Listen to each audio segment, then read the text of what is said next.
All right, time now to turn back to meteorologist Cedric Haynes here in the studio for a check of our forecast on this Wednesday afternoon. Clouds hanging with us, Cedric. Yeah, Latrice, not your typical hump day here in the Tennessee Valley. We have those clouds. It actually looks more like a winter-like day out there for us this afternoon with those clouds. When you step out the door, fairly gloomy, great sleeping weather, but otherwise fairly still comfortable, although these temperatures a little on the cool side compared to the past couple of days. So we still have temperatures around 61 in Blue Ridge, 63 Murphy, 63 Altamont, 63 in Scottsboro, and 67 in Fort Payne, 63 currently in Dalton, 64 Calhoun, and 67 degrees again here in Chattanooga. So as we go throughout this afternoon, I do think places like Chattanooga, Cleveland, possibly Dalton will likely make it into the 70s still. But there will be a few folks that will likely hold in the upper 60s thanks to the clouds, which are fairly widespread and thick now. And then also the fact that we're going to be dealing with a couple of isolated spotty showers. Now, all of that may not make it to the ground,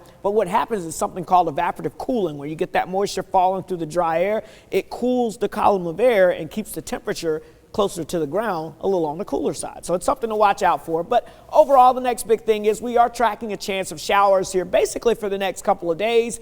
It's not going to be very widespread. We're not talking about anything too heavy, but the chance will be there. So that's what we're going to kind of break down for you here in your forecast. So let's dive into the details here. Of course, you see this thick canopy of clouds as high pressure begins to slowly move away, but it's doing its job of helping to keep most of this rain to the south and west for now. So this moisture is trying to ride into that dry air, and that's why it gets what we call that evaporation taking place, and it's going to keep this low pressure track more towards the east instead of moving towards the northeast, which means that most of this widespread soaking rain, which we could desperately use here in the Tennessee Valley, is going to stay across southern Mississippi, Alabama, and Georgia, and we'll just be on the northern edge getting clipped by the chance of an isolated passing shower or two during that time frame. So we're watching that area of low pressure to possibly give us some extra moisture, and also the remnants of Lydia. Lydia was a tropical storm about 36 hours ago, and then quickly became a Category 4 hurricane last night before making landfall in Mexico. Now it's back down to a tropical storm, but you can see the moisture with that system getting kind of pulled to the north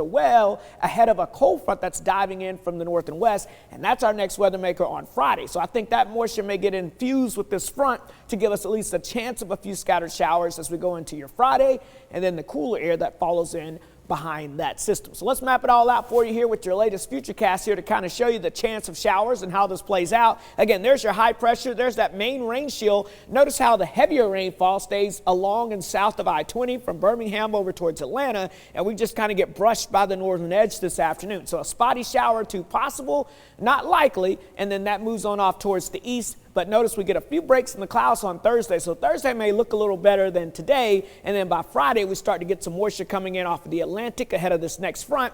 That helps to squeeze out a chance of a few scattered showers as we go into your Friday and Friday night. And then as we get into your Saturday, most of this activity will move on out of the area. So as far as rainfall goes, 2 to 5 inches of rain across South Georgia, a trace to 1/10 of an inch. That's about it. That's all we're going to be able to do here. And then behind that front, we get that drier air coming in, but it's not only drier, Latrice. Take a look at your Storm Alert 7-day forecast. It's much cooler as well. So the roller coaster continues, 75 today, 80 degrees for your Thursday, and then there you see it. By next week, we'll be struggling to hit 60.